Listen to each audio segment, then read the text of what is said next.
अंकिता भंडारी हत्याकांड को समझने का सबसे आसान तरीका ये है। उत्तराखंड की पहाड़ियों में मेन सिटी से दूर एक रिसोर्ट था और इस रिसोर्ट का मालिक था पुलकित आर्या, जो कि expert BJP leader Vinod Arya का बेटा था। और अब कहानी शुरू होती है पोरी गढ़वाल में रहने वाली एक 19 साल की लड़की अंकिता भंडारी से, एक आम परिवार की लड़की जो कि होटल मैनेजमेंट का कोर्स कर रही थी। लेकिन जब उसके पिता की नौकरी चली गई तो उसे अपना ये कोर्स बीच में ही छोड़ना पड़ा और फिर 28 अगस्त 2022 को ऋषिकेश के पास इसी बनंतरा रिसोर्ट में उसने नौकरी शुरू करी और सैलरी थी सिर्फ और सिर्फ 10,000 रूपए महीना। और इस रिसोर्ट की लोकेशन बहुत ही रिमोट थी, यानी कि अंकिता भंडारी यहाँ सिर्फ काम नहीं करती थी, वो अपने रहने खाने और सुरक्षा के लिए भी मालिक पुलकित आर्या पर डिपेंड थी। और यही डिपेंडेंसी उसके लिए जाल बन गई। और फिर नौकरी के कुछ दिन बाद उसको समझ आने लगा था कि यहाँ पर कुछ तो गड़बड़ है। उसने अपने दोस्त पुष्पदीप को जो व्हाट्सएप पर मैसेज भेजे थे, वो मैसेज बाकी में दिल को हिला देने वाले थे। उसने बताया कि रिसोर्ट में आने वाले वीआईपी गेस्टों को एक्स्ट्रा सर्विस देने का मेरे ऊपर दबाव बनाया जा रहा है। आप सब जानते हो कि होटल इंडस्ट्री में एक्स्ट्रा सर्विस की जो बात आती है तो ये एक शब्द नहीं, ये एक पर्दा है, एक परजुडेशन के रैकेट को चलाने का।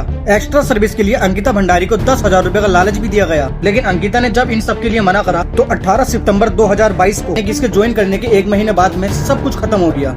इसी दिन रात करीब 8:30 बजे रिसोर्ट का मालिक पुलकित अपने 2 मैनेजर के साथ में अंकिता भंडारी को बात करने के बहाने से बाहर लेके गया और इस डर से कि अंकिता भंडारी इस रिसोर्ट के काले कारनामों का पर्दाफाश कर देगी, उन्होंने अंकिता भंडारी को चिल्ला केनाल नदी में धक्का दे दिया और अपनी इज्जत और अपने चरित्र के लिए पहाड़ की तरह डटकर खड़ी रहने वाली बेचारी 19 साल की अंकिता भंडारी की नहर में डुबाकर हत्या कर दी गई। तो ये थी इस केस की हकीकत और सच्चाई।